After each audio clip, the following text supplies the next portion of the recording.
వారంలో ఒక్కసారైనా పచ్చడి చేసుకొని తింటే నోటికి చాలా టేస్ట్గా అనిపిస్తుంది. కొద్దిగా చింతపండు వాటర్లో వేసి నానబెట్టుకున్నాను. తర్వాత దోసకాయను తీసుకొని పీల్ చేయాలి.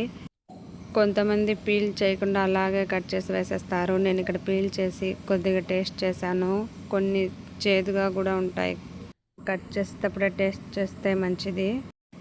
నేను ఇక్కడ దోసకాయ విత్తనాలు కూడా కట్ చేసేస్తున్నాను. ప్యాన్లో ఒక స్పూన్ ఆయిల్ వేసి వేరుశనగ పప్పులు వేయించాలి. మనకు కారం సరిపడా ఎండుమిర్చి అయితే వేస్తున్నాను. ఎక్కువగా స్పైసీ కావాలనుకుంటే ఎక్కువ మిర్చి వేసుకోవచ్చు. ఫ్రై చేస్తూ ఇందులోనే ధనియాలు, జీలకర్ర కూడా వేసుకోవాలి. ఇవి రెండు తొందరగా వేగిపోతాయి కాబట్టి నేను లాస్ట్లో వేసి స్టవ్ ఆఫ్ చేస్తున్నాను. ఇందులోనే 2-3 వెల్లుల్లి రెబ్బలు కూడా వేసేసి చల్లారిన తర్వాత మిక్సీ గిన్నెలో తీసుకుంటున్నాను. ఒకవేళ మనం రోట్లో దంచుకోవాలంటే వేడి మీదనే దంచుకోవాలి. అప్పుడు తొందరగా మెత్తగా అయిపోతుంది. ఆ ప్యాన్లోనే ఒక ఉల్లిగడ్డ చిన్న ముక్కలుగా కట్ చేసి ఫ్రై చేసుకుంటున్నాను లైట్గా. ఉల్లిపాయ కొద్ది కలర్ మారే టైం ఇందులోనే మనం ముందే కట్ చేసుకున్న దోసకాయ ముక్కలు కూడా వేసుకొని ఫ్రై చేసుకోవాలి. ఈ దోసకాయ ముక్కల్లో ఎక్కువ వాటర్ బయటకు వచ్చేస్తుంది. ఆ వాటర్ మొత్తం ఇనికిపోయేంత వరకు ఫ్రై చేసుకోవాలి.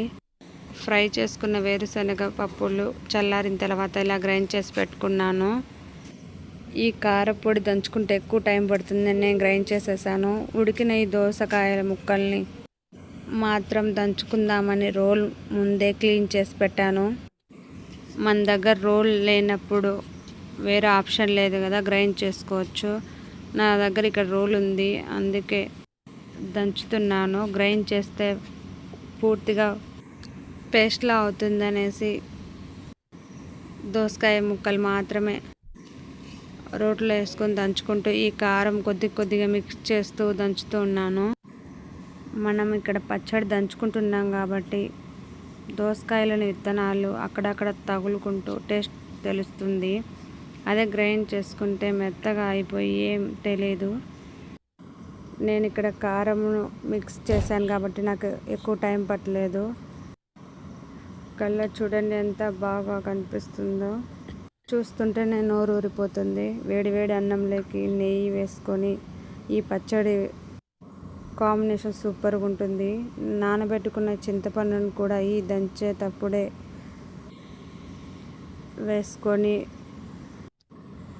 ఇంకొద్ది మెత్తగా అయ్యే వరకు ఇలా రుబ్బుతూ ఒక 5 నిమిషాలే దంచుకోవాలి ఇలాగా.